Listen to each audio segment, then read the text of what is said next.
Mitrom and Bandhuvom, welcome to South Asia Maps. This is your presenter Dr. J. Reddy at South Asia Maps Education Channel.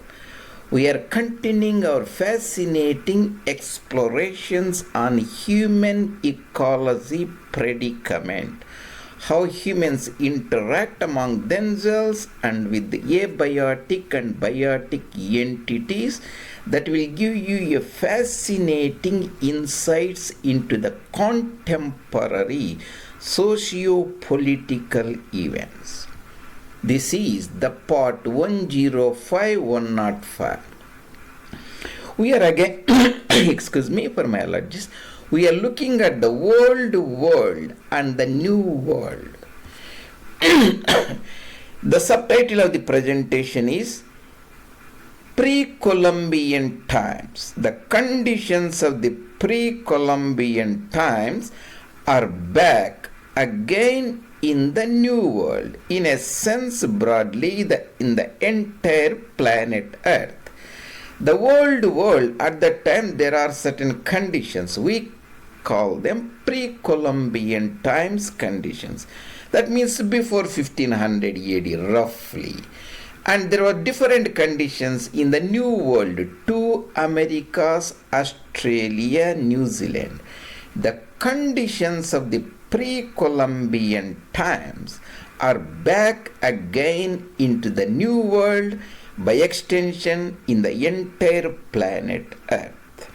And if you are new to my education channel, Mitrom and Bandhuvom, and you can go and look, there are many interesting presentations and the varied diverse topics, around about 330 or so. You can find them, South Asia Maps J. Reddy, organized into 30 plus playlists of varied diverse interests.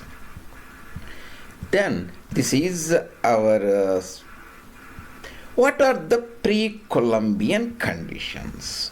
Some of the pre-Columbian conditions at that time are more people.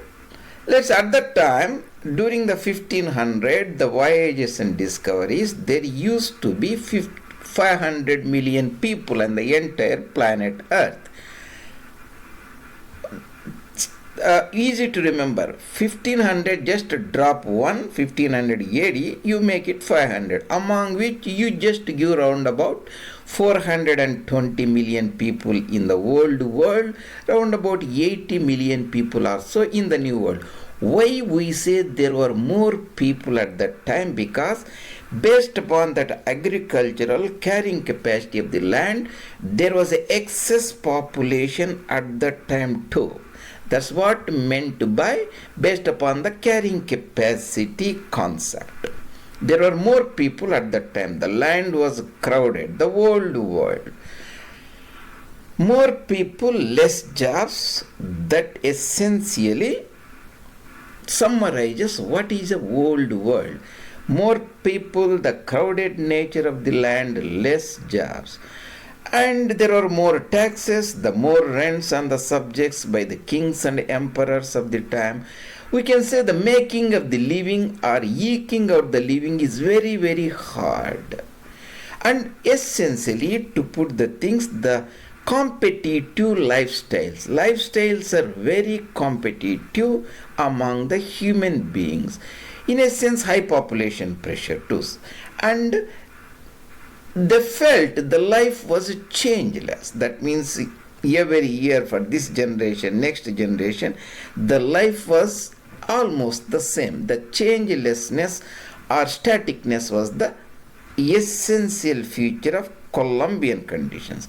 Of course, excuse me, some of these conditions we see also now in the modern world, but we are generalizing and giving you the broader comparison and ecological outlook. That is the old world 1500 AD. This is the new world in 2000 AD. In 2000 AD, the conditions of the pre-Columbian times are back here, and they are almost now present every part of the world. Let's see what is this. This is the Same thing, conditions of the pre-Columbian conditions in the old world. Pre-Columbian conditions in the old world are back again in the new world. In the new world, in addition to these pre-Columbian conditions, at the time in the new world, 1500, there used to be a 70 or 80 million people. Now, the new world, that is two Americas and Australia, New Zealand, they have nearly 1,000 million people, 1 billion people. And to complicate the things, these 1 billion people are Homo Colossus. They consume excess amount of energy. That means, let's say the Americans, there are 300 million people or 330, and they consume 10 times more energy than other country. Essentially, it is 3.3 billion people, 3,300 million people. If they are consuming 20 times more energy, that essentially makes nearly 6.6 billion people, even though you count only 330 million people just in the United States of America. And average American consumes an average 20% of more energy resources than India. So you can imagine, India is 1500 million people, America 300 multiplied by 27 as 6,000 million people. So there are more people again in the new world, and there is more technology now everywhere. In addition to pre-Columbian conditions, the new world today suffers from these limitations. Excess technology, more humans. 1 billion people in the new world. In the entire planet Earth, 8,000 million people, 8 billion people. There is more commerce, more interaction, more dependency, more invisible acreage usage, more habitat destruction. At that time, there was a very good, comfortable habitat. And more people are in touch with each other. At that time, take for example, a country in Europe going and waging a war in China is very, very hard. You have to navigate a lot of distance. And a Inca Empire or Maya Empire coming here waging a war in any old world is almost impossible. Whereas now a country here, just they can wage a war in any part of the world. So more commerce, more habitat destruction, more people are in touch with each other. So more more per capita ecological load. At that time there was a less ecological load on the land in the old world. Now there is more ecological load because we have become essentially humongous human beings, Homo Colossus, consuming lot of resources. There is more population pressure called MICD, mutual interaction per capita per day, mutual interference. We look at little bit further in other slide. So now the world is running more on phantom carrying capacity. That means carrying capacity that is provided temporarily by the utilization of non-renewable resources, essentially fossil fuels. We can say the pre-Columbian old world got carrying capacity saturated.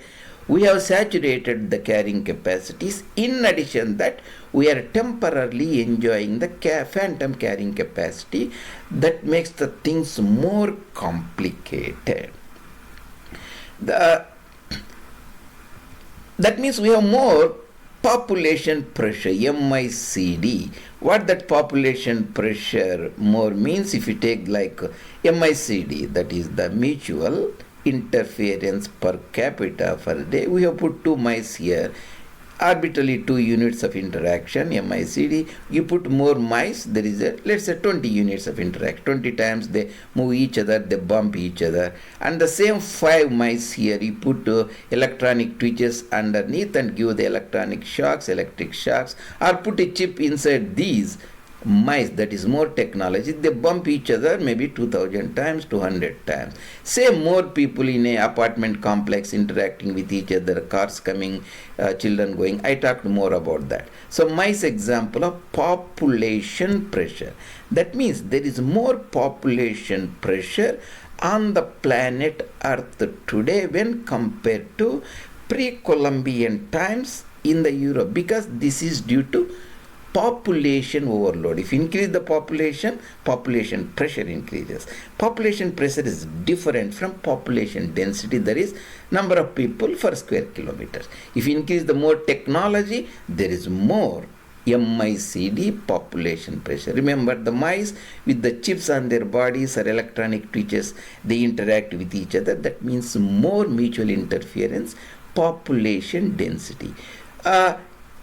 There were not any Homo Colossuses in pre-Columbian times world. All are just normal human beings consuming just basically food, very simple house. Even the emperors lived in a bigger palaces, but essentially their biological consumption of resources is essentially same than an average citizen, except that they might have eaten more the meat, or they might have enjoyed little more the services of the servants or fruit juices, things like that, very marginal increase. But now we have a Homo Colossus, gigantic human beings, resource prodigals, living at very high resource ecological basis.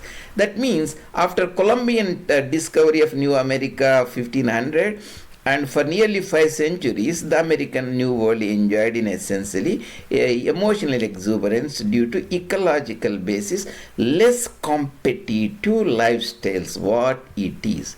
Ecological exuberance led. Now that ecological exuberance completely collapsed in North America or the New World. It is back to almost the same condition like a world with extra baggages. That means all the American dream, Australian dream, Canadian dream, all they have faltered. They faltered because of phantom carrying capacity. The lands doesn't have that much ability to support this many people with these higher standards of living. So they really enjoyed temporarily by drawing down the minerals, metals, mostly fossil fuels. Once these fossil fuels deplete within 2-3 decades, the conditions will be extremely harsh and life essentially becomes medieval pre-Columbian times for most of the societies on the planet Earth. That's what it is we have looked at, that is old world and new world, the conditions of pre-Columbian times. They are back again in the old world, by extension almost the entire planet Earth. So that is the essence from ecological perspective. That's what we looked at today. Part 105, the old world, new world, conditions of pre-Columbian times are back, and you can look at the rest of the series in the Human Ecology Part 1, Part 2 playlist in our YouTube channel.